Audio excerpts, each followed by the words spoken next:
Is this what happens when I go out at night? Where are all the vampires at? Is that Jesus Christ? I just finished what I thought would be anime of the season, Call of the Night. Boy, was I wrong. As always, it's up to me to change the name of this anime to something a bit more realistic. Call of the Hormones. Twilight, but actually takes place at Twilight. And finally, Dropout, but wholesome.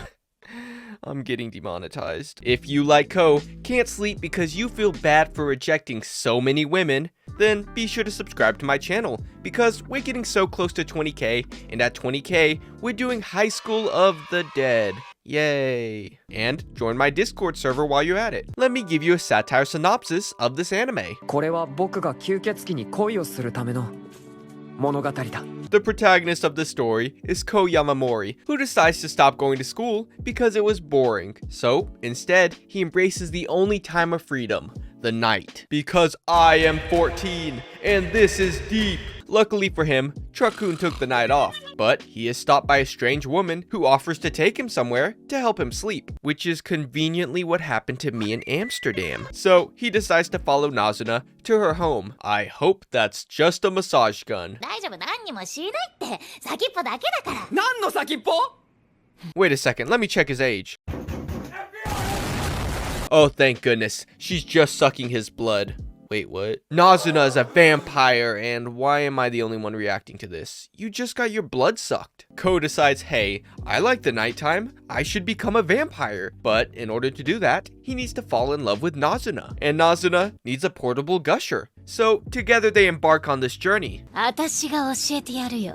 夜遊びってやつを。 Which is conveniently something else somebody told me in Amsterdam. So, to summarize this whole anime, we need a 14-year-old to fall in love with a 40-year-old and several other adults on the way. Classic Japan. What are you gonna do with them? I don't want to see any more anime stuff. The rest of this review will contain light spoilers. So, if you want to watch a shoujo, then be sure to check this anime out. Ko runs into a few problems. For one, despite knowing where Nazuna lives, he can never seem to find her. Second, he has no friends. Third, he doesn't know how to turn his chick magnet off. This eventually leads Akira to run into him, who apparently is his friend. Second, he has no friends. So that was a fucking lie. So, after she gets as much screen time as Brock's eyes, Nazuna comes to the conclusion that I should reveal myself as a vampire to her. Which once again leads me to asking, why is everyone so casual about this? Whatever, enough of her. Back to this relationship, which goes through a few stages. Am I in love with this vampire, or do I just want to bang her? How do I fall in love? And do I even want to be a vampire? Which all revolve around one thing. I'm 14.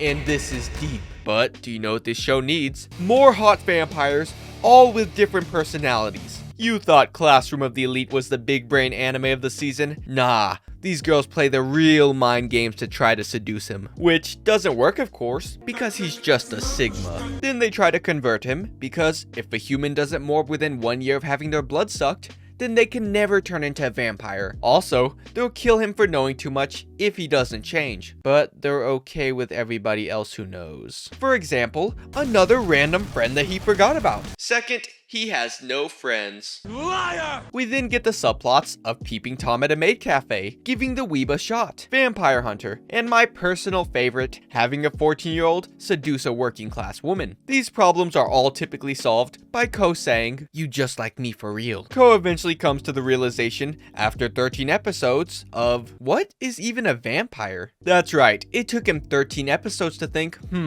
maybe I should think before becoming something I know nothing about. But he is 14, so I'll give him a pass. Nazuna finally tells him the truth about being a vampire, that each day has been meaningless and boring. And to that, I say welcome to being an adult. But Ko fires back, saying that his life was boring too, until the first time that they met.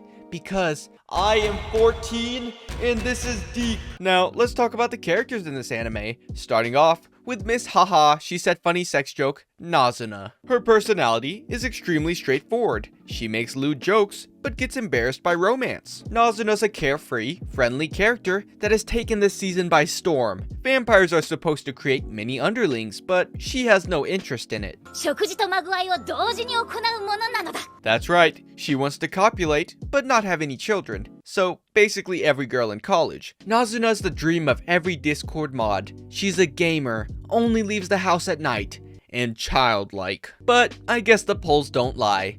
Best girl tier. ナズナちゃん俺とデートしようやだ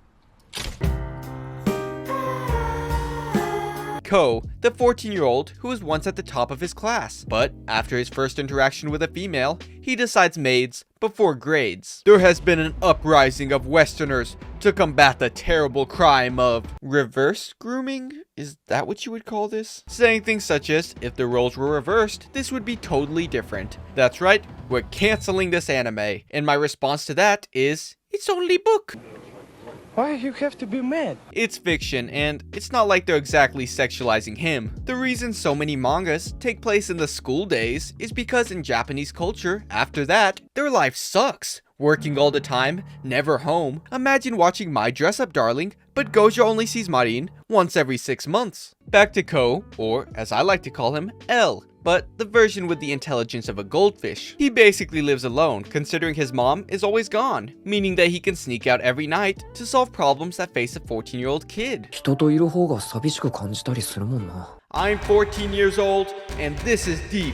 Sleeping pills next time tier. Akira, the girl that somehow made it pretty high on the best girl of the season list, despite never really being on screen. I'm actually convinced that the only reason she was brought into this anime was for NTR-like scenes. Also, why is she up so early? Lunar, were you even paying attention? Her sleep schedule is off. Her sleep schedule is way off. That makes sense. I mean, mine is way off. However, why is she going to school 7 hours early just because she woke up earlier? Just sit on the couch like the rest of us and wait for it to start. A forgotten friend tier. Time for final thoughts and rating the anime. The story of this anime is all over the place, following many different plot points, and that's a good thing. This is, first and foremost, a romance slice of life story, which really does a great job of just being chill. It's not some fast-paced action story with high stakes. I mean, the only thing at stake is Ko's life in the first season. It portrays a life of no responsibility, exploring the freedom that is the night. But the story is far from perfect. With all the different subplots, not all of them are going to be good. In fact, many of them were forgettable. The characters were honestly not that great on their own, but their chemistry and interactions together is what sold them. In particular, Nazuna and Ko, who were decent characters on their own. I mean, I maybe laughed at Nazuna's jokes a handful of times, but together is where they really shined. あららいっぱい出たね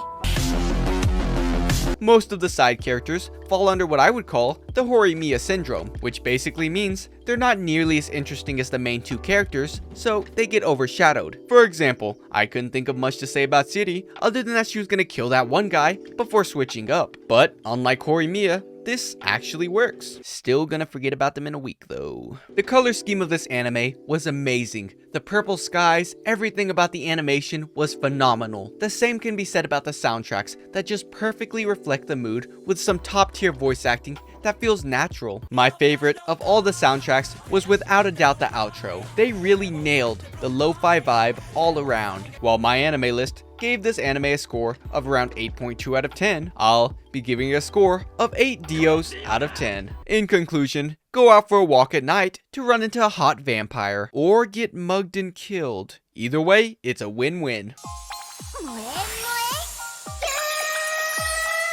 Hello, Outro Lunar here. Click here to see the next video. Click here to see the recommended video. And click here to check out my channel. All this for a dumb bit.